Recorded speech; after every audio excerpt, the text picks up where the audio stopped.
Şahin, öncelikle sizi tanımak isteriz. Mimarlıktan bir sanat merkezi açmaya doğru uzanan yolculuğunuzu dinlemek isteriz. Evet, ben Rusya'da doğdum. Üniversiteyi Ukrayna'ya bitirdim. 6,5 sene bizim üniversite çok geniş bir eğitim veriyorlar. Sadece iç dış mimarlık değil, genel mimarlık komple içinde her şey var. Heykel, resim, her şey içinde. Bunun için güzel bir eğitim aldık. Sonra Orta Asya bir aile firma, inşaat aile firma açtık veya 26 sene orada bayağı çok iş yaptık. Büyük binalar, siteler, oteller, Hazardeniz'de özellikle çok proje olmuş. Sonra çocuklarla buraya döndük, İstanbul'da yerleştik ve artık burada devam ediyoruz. 15 sene burada yaşıyoruz. Pandemi zamanında birazcık işsiz kaldık. Birazcık resimin döndük, biraz çalıştık. Ve o zaman da bir fikir gelmiş, keşke böyle bir sanat merkezi olsaydı. Keşke böyle bir çocuklar için veya da profesyonel masterclass vermek için bir yer olsaydı. Ve bu proje gerçekleşmiş. Artık 3 sene bu yöntemde çalışıyoruz. 7 katlık sanat merkezi açtık. O merkezde çok değişik atölyeler, konserler, tiyatro, seminerler, tarihle ilgili, sergi, her şey çalışıyor. Mimarlık da tabii ki çok yardımcı oldu bize bina yaparken, düşünürken. Bayağı birleştik bu projeye. Sanırım Rusya'da sizin zaten sanat merkezlerine olan bir yakınlığınız da varmış. Onu da dinleyebilir miyiz sizden? Evet, zaten Rusya'da çocuk yaşadığı zaman böyle bir merkezler her yerde varmış veya dolu varmış. Onun için çocuklar bizim Rusya'da alışık olmuşlar. O okuldan çıkınca gerçekten istediği atölyeye girebiliyorsun ve tabii ki o zaman da para almıyorlar. Sadece eğitim olarak her şeyi veriyorlar. Spor, dans, tiyatro, resim, heykel, her şeyi deneyebiliriz. Ve tabii ki çocuklar daha şanslı, daha mutlu. Çünkü okuldan önce, bitmeden önce kendine bir meslek seçebiliyorlar gibi. Onun için tabii ki biz ona alıştığı için buraya geldiği zaman birazcık eksik hissettik. Ve böyle bir yer keşke alsaydık hep düşünüyorduk. Veya yaptık artık. Ama gerçekten buraya muhteşem bir alan. Buluşma sanat noktası gibi düşünüyorduk baştan. Profesyonel ve gençlere birleşmek için. Ve gerçekten şimdi o yolda gidiyoruz. Biz çok beğendik. Harika bir tasarımı var. Herkesin gelip görmesini tavsiye ederiz. Burada sergiler dışında hangi etkinlikler var? Konserler var, klasik müzik, caz, zamansız şarkılar da oluyor. İşte değişik değişik konserleri yapıyoruz. Tiyatro başladık. 2-3 ay tiyatro, mono tiyatro yapıyoruz. Tabii ki büyük bir sahne olmadığı için biraz daha modern projeye çalışıyoruz. 3 bölüm 3 katta oluyor. İnteraktif oluyor. Bizim gelen seyredici beraber artistlerle kat kat dolaşıp seyrediyorlar. Bu sene bizde Treplev tiyatro başlamış. Çehov'un Martı daha çok trajikomedik gibi gösteriyoruz veya 2 oyuncu çok güzel bir proje yapmışlar. Hatta da 5 tane ödül almışlar o proje için. Ve şimdi yine bir sponsorluk yaptık veya yalnız bir tiyatroluk başladı. O da artık dün premier olmuş veya çok değişik, çok güzel bir şey. Herkese tavsiye ediyorum görmesini. Sonra resim atölyeler oluyor. Değişik yani kara kalem, yağlı boya, sulu boya, seramik kursları oluyor. Mozaik, kintsugi. Çok değişik atölyeler burada veriyoruz.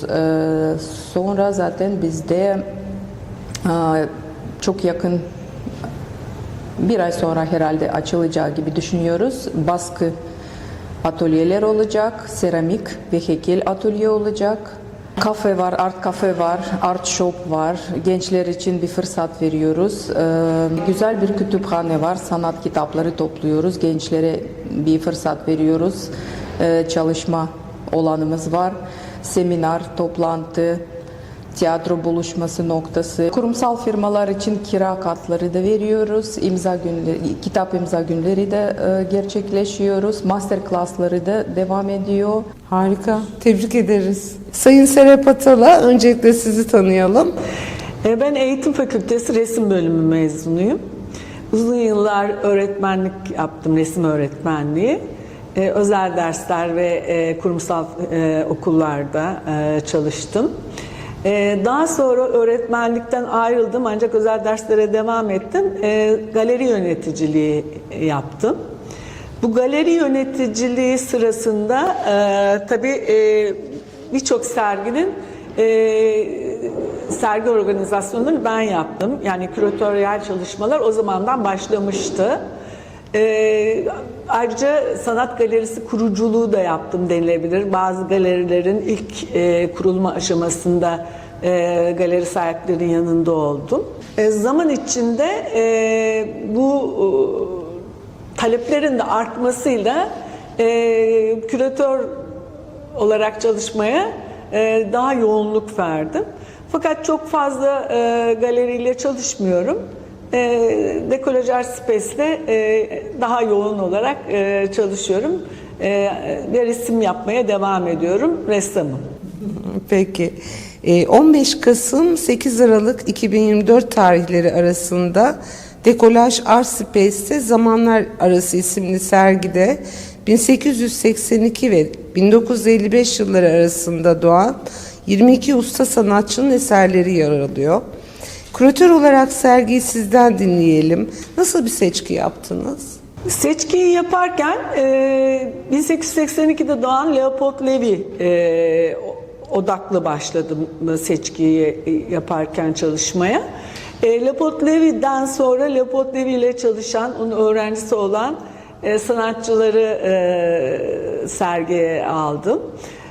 Daha sonra bu süreç içinde sanat tarihine yön veren, iz bırakan diğer sanatçılar takip etti listeyi. Günümüz sanatçılarının sergide eserleri bulunuyor ve bu günümüz sanatçıların eserlerinde de yine öğretmen hocalık vasfı olan, büyük koleksiyonlarda işleri olan ressamları açıkça tercih ettim. Ama şunu da belirtmek isterim. Genelde küratörlük yaptığım sergilerde kendi sevdiğim, takdir ettiğim, hayranlık duyduğum sanatçılara yer vermek prensibim oldu. Bu sergide de burada sergilenen bütün sanatçıları gerçekten hayranlık besleyen biriyim. Tüm samimiyetimle bu seçkileri yapıyorum. İçime sinmeyen hiçbir eseri sergiye dahil etmiyorum. Sergide hangi sanatçıların eserleri yer alıyor? Leopold Levi ve zamanında akademide öğrenim gören sanatçılardan Necat Devrim, Abidin Dino, Adnan Varınca, Selim Turan, Mübin Orhon, yani Paris ekolü sanatçıları diyelim kısaca. Onların resimlerinden sonra Cihat Burak, Cahit Aral, Haşim Nur Gürel, Mahmut Karatoprak, Resul Aydemir, Yalçın Gökçebağ, Atilla Atala, Süleyman Saintlikcan, Yusuf Katipoğlu, Şadan Bezeyiş gibi Çok zengin bir seçki. Çok zengin bir seçki oluştu. Peki eserler özel bir koleksiyondan mı geliyor yoksa galerinizin koleksiyonundan mı seçildi? Şöyle özel koleksiyonlardan gelen işler var. Sanatçıların kendilerinden alınan işler var. Ama genellikle tabii ağırlıklı olarak koleksiyon işleri. Hepsi satışta ama değil mi? Satışta olan işler var ama sergi açılmadan da alınan işler var. Onun için birkaç tanesini kırmızı noktalı koyacağız. Peki. Sanatçılar ve eserleri bazında da daha detaylı bakarsak özellikle dikkat çeken eserler hangileri? Sizin için hikayesi olanlar hangileri? Ya bence Leopold Levi'nin işi gerçekten bu serginin en önemli işlerinden biri. Büyükada'da yaptığı, eşinin resminin de bulunduğu çok güzel bir resim var. Bence çok özel bir iş ve daha önce sergilenmeyen bir iş. Onun için burada bulunmasından onur duyuyoruz.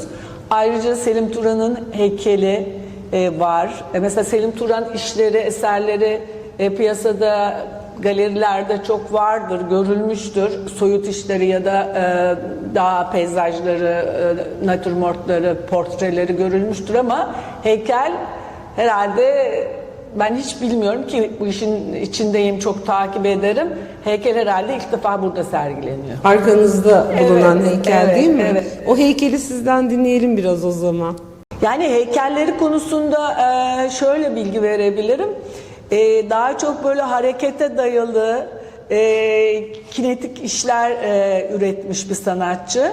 Ve bu heykelde de biraz tasavvufa yakınlığı, bu Mevlevilerin dönme hareketinden de yola çıkarak yaptığı işler var. Açıkçası çok fazla bilgi de yok bu işlerle ilgili. Çünkü daha çok böyle heykellerini çok ortaya çıkaran bir sanatçı değildi. Onun için çok önemsiyoruz bu sergide bu heykeli. O zaman şöyle yapalım Serap Hanım. Sizinle sergiyi gezelim. Eserleri Tamam. tek tek sizden dinleyelim. Tamam. Victoria Hanım, size de çok teşekkür Çok sağ olun, ediyoruz. teşekkürler. Dekolaj Art Space'te size başarılar diliyoruz. Çok teşekkürler. Herkese bekleriz. Seve seve. Sergimizde 2 tane Haşim Nur Gürel işi var. Biliyorsunuz Haşim Nur Gürel çok önemli bir mimar. İstanbul Modern'in kurulması aşamasında küratörlük yapmış. İstanbul Modern'in sanal müzesini kuran ressam, yazar, çok önemli bir entelektüeldi. Resimlerindeki bu lirik anlatım, duyarlı yaklaşım sergimize büyük katkıda bulunacak. Sergimizde 3 tane Mübin Orhon eseri bulunuyor. Ve bu Mübin Orhon eserleri gerçekten Mübin Orhon'un en güzel dönemlerinden. Mübin Orhon bu siyah zemini daha çok yaşamının son yıllarında kullanmış. Rothko gibi, Rothko'da son yıllarda hep böyle koyu resimler yapmış. Işığın ressamı deniliyor kendisine. Aslında Mübin Orhon siyasal bilgiler, mülkiye mezunu. Paris'e gittikten sonra orada desen dersleri alıyor ve tamamen siyasal bilgilerle ilgili eğitimini geride bırakarak sadece resim yapıyor ölene kadar. Ve daha önceki yıllarda akıtmalı işleri, dokulu işleri olan sanatçı, daha sonra böyle koyu zeminlerde ışığı ön plana çıkaran, somut hiçbir şeye benzemeyen, lirik, ruhani, daha böyle bir tasavvufi bir yaklaşımla çok önemli eserler üretiyor. Nejat Devrim, Leopold Levi'nin öğrencilerinden, asistanlığını yapmış. Uzun yıllar Paris'te yaşamış, Polonya'da ölmüş bir sanatçı. Daha çok bizi soyut resimleri sanat tarihimizde etkilemiş. Modernist Türk resminin öncülerinden. Abidin Dino'nun sulu boya resmi sergimizde mevcut. Abidin Dino, Ferit Edgün'ün dediği gibi daha çok aslında figüratif işler yapan bir sanatçı. Ferit Edgün figür ressamı olarak kabul ediyor. Ancak sanat yaşamı boyunca çok güzel peyzajlar, lirik işler üretmiş. Antip'te yaptığı duyarlı peyzajlarıyla tarihe geçmiş değerli bir sanatçı. 1950'deki siyasi ortamdan çok etkilenip 1952'lerde Paris'e giden Abidin Dino toplumsal olayları kayıtsız kalamayarak çok önemli figüratif işler yapmıştır. Resulay Temur figüratif resimler yapan bir sanatçı. Daha çok figür resimleriyle tanınan bir sanatçı. Ancak Bodrum'da yaşadığı dönemde daha çok peyzaj yapmaktadır. Burada da bizim bu sergimizde de bir peyzajı ile karşı karşıyayız. Ancak toplumsal olayları görmezden gelmeyen, Beyoğlu'nda yaşayan, Beyoğlu'nun halkını resmeden, o da Beyoğlu hafızasını unutturmayacak bir sanatçı. Sergimizin en önemli resimlerinden biri de Naile Akıncı'nın bu güzel peyzajı. Naile Akıncı 1923 doğumlu ve dönemin tanığı gibi adeta. Eyüp'te, Pierre Loti'de yaptığı peyzajları çok ön planda. Leopold Levi ile de çalışmış, ancak Zeki Kocamemi atölyesinden mezun olmuş. Çok önemli, usta bir kadın sanatçı. Mahmut Karatoprak, Tatbik Güzel Sanatlar mezunu, grafik bölümü mezunu bir sanatçı. Karikatür yapıp basında çalıştıktan sonra bu güzel resimleri üretmeye başladı. Resimleri çağdaş bir ikon niteliğinde bence. Kadınlar güçlü, dirençli ama sessiz duran vakur kadınlar. Daha çok ahşap malzeme üstüne çalışan, çerçevelerde de kendinin büyük emeği olduğunu bildiğim çok yönlü bir ressam. Yalçın Gökçebay'ın TRT kökenli olması, kameraman olması nedeniyle Türkiye'nin her bir yanını gezen sanatçı Anadolu'dan müthiş resimler yapmıştır. Bu Türkiye'deki gezilerin sonucunda yaptığı aslında çağımıza, Anadolu'ya tanıklık eden çok eser üretmiş bir sanatçıdır.